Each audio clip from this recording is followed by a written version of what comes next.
কথাই বলুন। আমি ছোট ছোট ভিডিও আপনাদের কাছে শেয়ার করব, আপনারা এগুলো ফলো করুন। দেখবেন নর্মাল বাচ্চার মধ্যেও যদি কোনো প্রবলেম এসে থাকে সেটাও ঠিক হয়ে যাবে। ওকে। আর এর আগে যারা উপকৃত হয়েছেন আমাকে অনেক ফিডব্যাক দিয়েছেন বাবা মারা, যে না আমার বাচ্চা আগে এই ছিল দিদি, আপনার এই অ্যাক্টিভিটি দেখিয়ে দেখিয়ে প্র্যাকটিস করিয়ে করিয়ে ও এখন নর্মালভাবে কথা বলছে। ঠিক আছে। আমার অভিজ্ঞতা থেকে আমি বলছি, আমি যে ধরনের অ্যাক্টিভিটিগুলো দিই খুবই ঘরোয়া।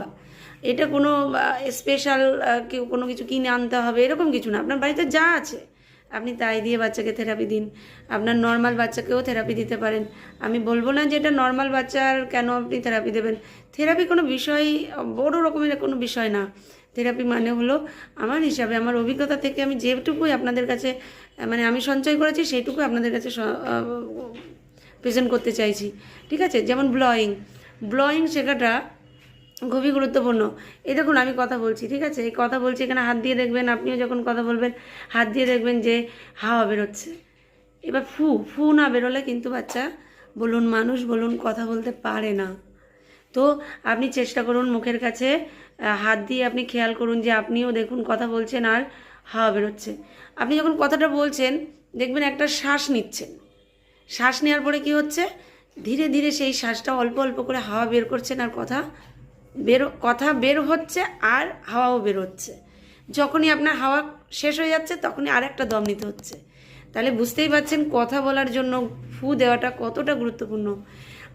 80% বাচ্চাই কিন্তু এখনকার 1.5 বছর থেকে 3 বছরের বাচ্চাদের মধ্যে বলছি, যাদের একটু ডিলে হচ্ছে সব কিছু শিখতে, দেখবেন ফু দিতে পারে না ভালো। তো আপনি ফু দেওয়া শেখান। আজ থেকে বাচ্চাকে মোমবাতিতে ফু দেওয়ান, বাবুলসে ফু দেওয়ান।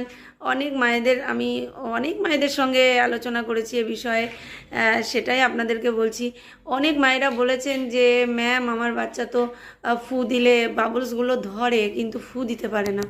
দেখুন আপনি সেইখান থেকেই শুরু করুন। আপনার বাচ্চার যে লেভেল, সেই লেভেল থেকে যদি আপনি শুরু করেন না, তাহলে ধীরে ধীরে আপনার বাচ্চার ডেভেলপ পাবেন। আপনি যদি বাচ্চার উপরে জোর খাটান, না সবাই পারে তোকেও পারতে হবে, বাচ্চাকে মারেন বকেন, তাহলে কিন্তু বাচ্চা কিচ্ছু শিখবে না। ঠিক আছে। ও আপনাকে দেখলে ভয় পাবে। তো বাচ্চাকে খুব যত্ন করে আদর করে বাচ্চাকে শেখান ফু কীভাবে দিতে হয়। দেখুন মোমবাতিতে ফু দেওয়া, বাবলসে ফু দেওয়া, আমি বেশ কয়েকটি নাম বলছি, আপনি খাতায় দরকার হলে নোট করে নিন বা আজ থেকে মাথায় ধরে রাখুন যে আমাকে এই এই বিষয়গুলোর ওপরে ফু দেওয়া শেখাতে হবে। ঠিক আছে।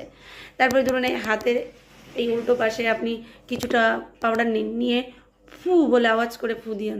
তাহলে কী হবে, পাউডারটা ধোঁয়ার মতো করে উড়বে, ওটা বাচ্চা খুব এনজয় করবে।